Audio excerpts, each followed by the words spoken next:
Is this thing on? Can everybody hear me? Good? Alright. Hi everybody, my name is Autumn McEntee. Thank you to the NRA Show for having me up here. I'm going to talk to you guys about wade and kayak fishing in our local streams and rivers, specifically for smallmouth bass. Wade and kayak fishing are pretty similar when you look at them at an overall view. The only difference is that when you're kayaking, you're also moving with the water. And when you're wade fishing, you have more control of where you are versus where the fish are. I'm going to dive into wade fishing first and the equipment that I use. So typically, I will only take 2 rods with me. You don't need a lot of equipment when you're wade fishing. I like to keep it really, really basic. These 2 rods are my personal favorite. They're Bass Pro Shops brand Fish Eagle rods, medium action. They were 6 feet long, but I have them shortened because when you're wade fishing, you can get into situations where it's brushy and you don't want a long rod because you want the ease of casting, and the weight on your rod will ultimately help you get that same distance that you would get with a longer rod.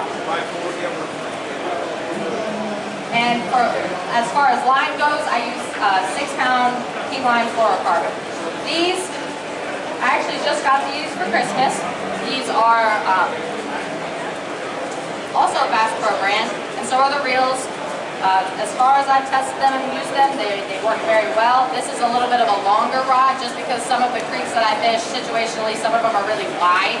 And we're going to talk a little bit about location later, but I tend to stand in the middle of creeks that are really wide, so these help me get over to the bank.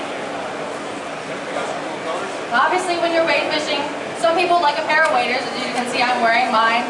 These are just basic White River brand Bass Pro Shops breathable waders. I just took a couple packs of stone cats and mimic baits in the front of my pack, and I'm ready to go. And I got my wading boots on. I do not recommend walking around on cement in your wading boots most of the time because they do have studs in the bottom. I am replacing my studs this year though before I go out in the river.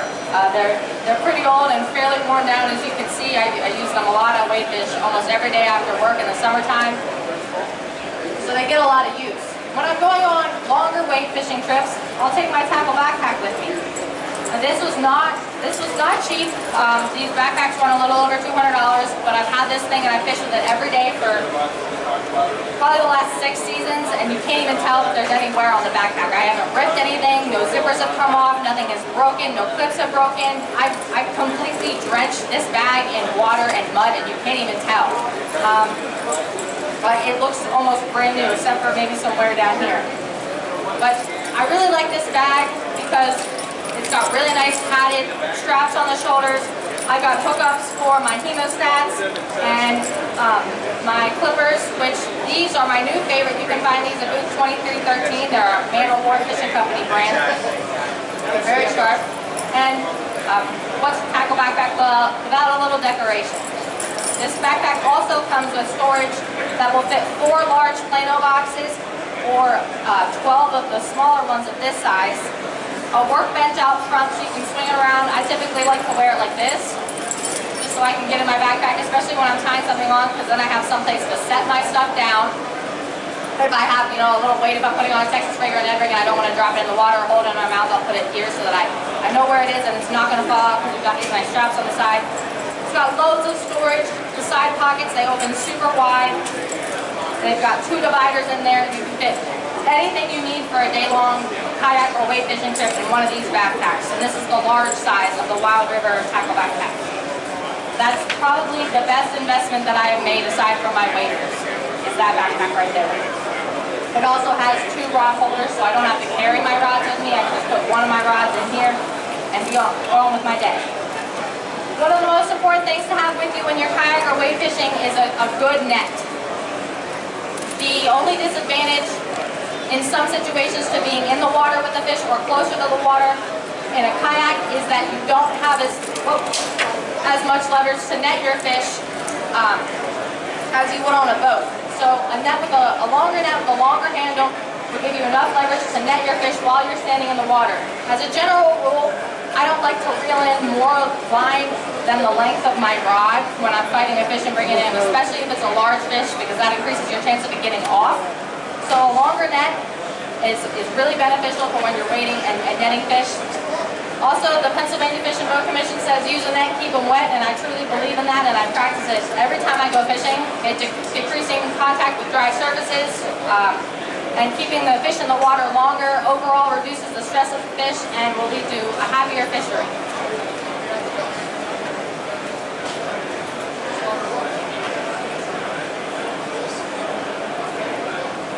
So when we're looking at what I like to fish, bait-wise, my personal favorite of all time are stone cats. Stone cats they look like little tiny catfish. I'll pass this around so you guys can see. They're naturally occurring in our waters in Pennsylvania. They dart between the rocks and they're like bass candy. Smallmouth love them, almost as much as they love hellgrammites. I will talk about that, yes. I've heard of people live catching stone cats and then using them as bait. I would caution against that because the majority of our species of stone cats in Pennsylvania are listed as endangered. So using soft plastic stone cats is a much better way to go. And I am sponsored by Mimic Baits. We've got, I think, 27 different colors of stone cats over there in our booth for you to choose from. And I'm very, very passionate about how well they work. I've caught trout on them, bass, I've caught clawfish on them, all kinds of things.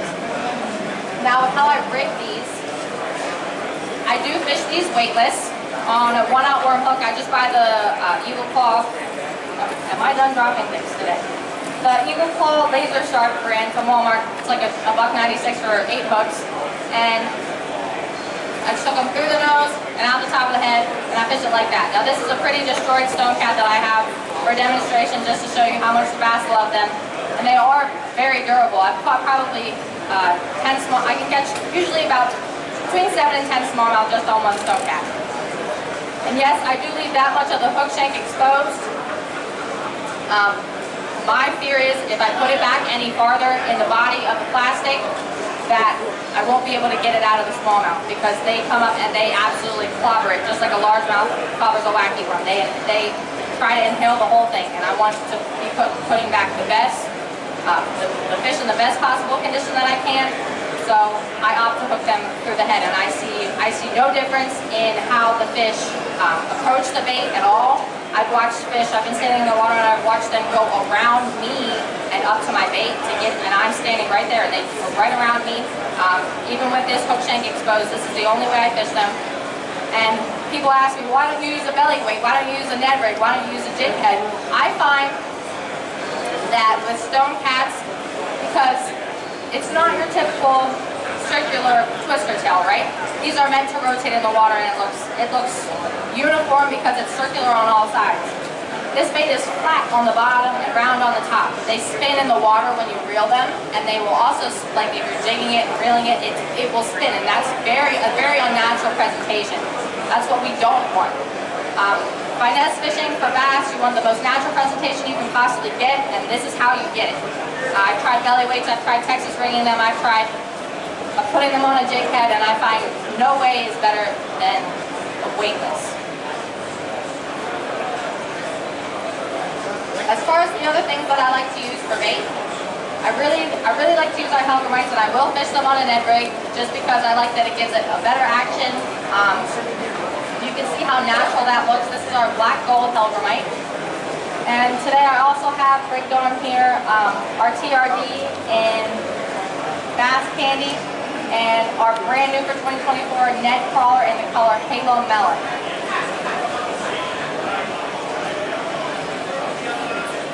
So I want to get into deeper about knowing your fish and how to approach them, because you can have the best baits, you can have the best rods and reels, you can have the best, you can be the best caster in the whole world, you can get into the little spots that the bass are hunting, but if your approach is wrong, you're not going to catch as many fish as you should. I am not an artist, but I tried my best. This is a diagram of the lateral line system in a smallmouth bass.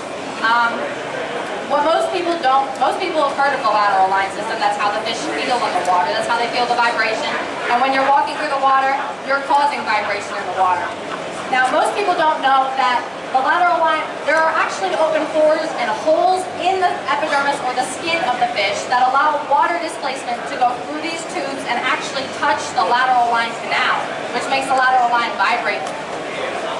And it goes the whole way up into the hearing part of their brain. So fish can actually feel a lot more than we think they can, because the same water that you're wading in is the same water that's literally going into the fish's body, and right to its nerve that goes right to its brain.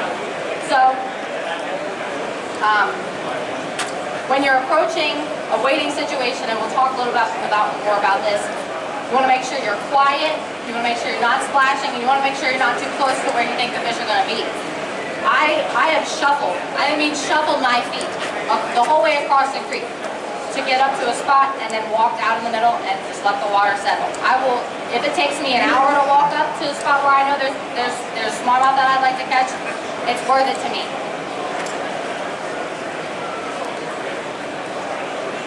Now this is a diagram, and I'm not a map drawer, I'm so sorry, of my favorite fishing spot. This up here is a very steep bank. This is a tree covering the water. These are pilings, which when you're fishing, that's something you want to look for. You want to look for cover, food, and diversity. So this will qualify as your cover, which is also where your bait fish or your food are going to hide. And this tan squiggle here it's probably only 6 inches deep, right where it meets the bank. But then when you get out here into this blue canal, it's 4.5 feet deep. So that's a depth change and a temperature change, because the deeper the water, the colder it is at the bottom. The yellow line you see here is sort of a subcurrent that can take your line into the pilings if you so wish to cast out there. And these black lines are where the heaviest current is. These parentheses, this opens up into a really deep hole that sits under this tree. And our water is flowing this way. All these gray squiggles you see here, this is all shelf rock, which makes incredible habitat for smallmouth bass. These are just big rocks, and on this side you have another bank, and it's really shallow again over here, and then I have a piling over here. And this is also another deep hole, but there's not as much cover here, and it's not quite as bassy as it is over here. And I fish here personally a lot of the time. And when I get in down here, and I will walk the whole way over here and out and around. And I like to stand here because my fish are laying here, or they're laying here, and they'll lay up here right above these rocks. So I like to stand right in here and cast upstream with my stone cat. Stone cats are fish best in the current because they're weightless. They have to have something to carry them. And our baits are specifically formulated to suspend really nicely, which means they have a nice, slow, natural fall in the water, and the current is going to carry them right above the rocks. Right above the rocks, it's going to look like a very natural stone cat presentation. That's exactly what they do. They float, they swim right above the rocks, and they dart in between them.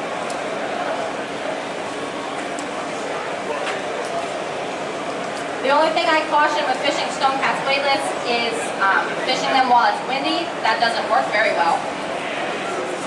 But we're going to go up on the tank and show y'all how they like to mimic baits. Ready?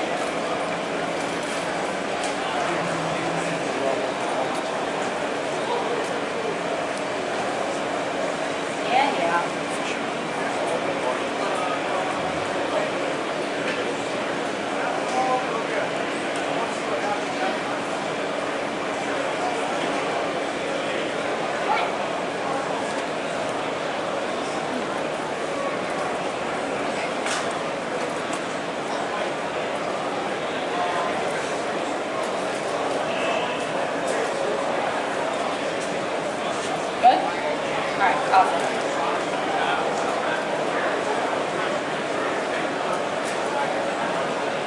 Alright.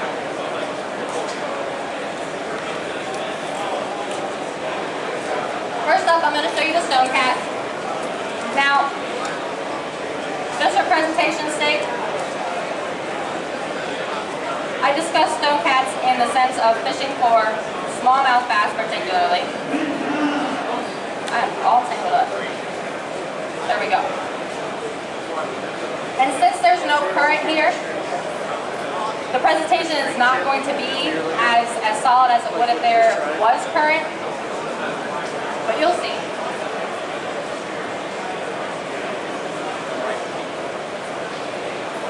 You just ate that right off the top and took it the whole way down.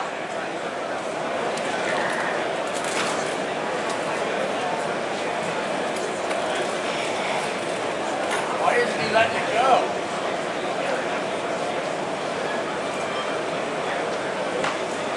can see the bass really do like the stone cats, even the largemouth. And he's not letting go. Oh, somebody else wants it, he just ate it, right off the top. I have sense.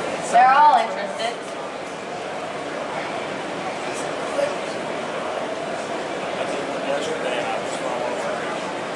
You see that slow fall, how it's just really nicely and naturally suspending in the water?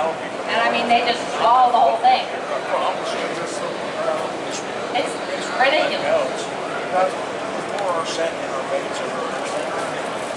Stone cats are my favorite way to fish. I have caught largemouth on them before. Where are you guys at? Everything in our shop over there, 23 or 4. And another thing, fishing way that you want to watch, you will get line twists, which is what you can see right here happening in my line because I have a lot of slack.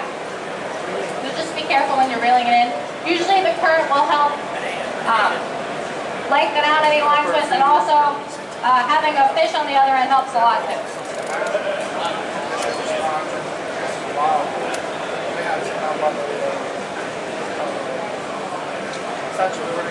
Okay, yeah, we fish that all the time. I mean, they're taking turns. Now the big one has it. Right. That's our stone cat and our brown-green pumpkin with blue highlight. That's one of my personal favorite colors. It's got that really nice natural stone cat color that everybody loves, but it's also got some sparkle in it, and that's another thing I want to talk about, how fish see. So fish are nearsighted, and their pupils don't dilate like ours do. So fish see better in overcast conditions. They're not really well adjusted to seeing in bright light. But when they do have to see in bright light, they like to stay near cover, and the water reflects and it absorbs and reflects light. So it's absorbing and reflecting the light off of the little sparkles in your bait, which make it look bigger to the fish in the water when they're seeing it from far away. That's why sometimes, especially when you're trout fishing, a trout will get real close to your lure, and it'll just look at it real close before it decides it doesn't want it and turns away, because they're nearsighted. They're not meant to see far away. Like I said, their pupils don't dilate like ours do with light and dark. Which is also why, and I know it sounds kind of silly, but fish see darker colors better against a darker background because their eyes don't dilate like ours do to see lighter colors in the dark. Our eyes dilate to see lighter colors better in the dark, while their eyes are open to absorb the light.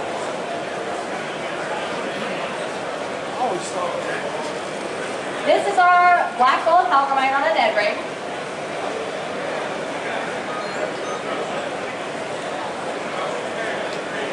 Am I stuck?